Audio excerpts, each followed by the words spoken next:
সংগ্রামী এক অধ্যায়ের পরিসমাপ্তি।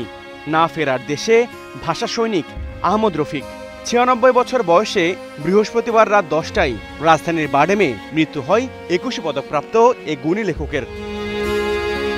তার মৃত্যুতে গভীর শোক প্রকাশ করেছেন প্রধান উপদেষ্টা ডক্টর মোহাম্মদ ইউনূস। আহমদ রফিকের জন্ম ১৯২৯ সালের ১২ সেপ্টেম্বর। বড় হয়েছেন ব্রাহ্মণবাড়িয়ার শাহবাজপুর গ্রামে। ৫২-এর ভাষা আন্দোলনে ছাত্রদের মধ্যে সমন্বয় করতেন তিনি। নেতৃত্ব দেন সভা, সমাবেশ, মিছিলে। এমনকি তার নামে জারি করা হয় গ্রেপ্তারি পরোয়ানাও। ১৯৫৫ সালের দিকে ফেরেন পড়াশোনায়। এমবিবিএস ডিগ্রি নিলেও মন টানেনি চিকিৎসা পেশায়। পুরো দমে শুরু করেন লেখালেখি। ১৯৫৮ সালেই প্রকাশিত হয় আলোচিত প্রবন্ধ শিল্প সংস্কৃতি জীবন।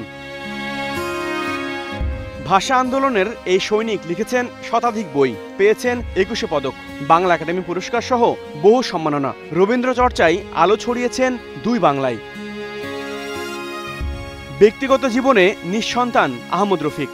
সহধর্মিণীকে হারান ২ দশক আগে। আজীবন বিভিন্ন আন্দোলনে সক্রিয় থাকা আহমদ রফিকের ইচ্ছা অনুযায়ী তার দেহ দেওয়া হবে চিকিৎসা শাস্ত্রের গবেষণায়, যে কারণে তার দাফন করা হবে না।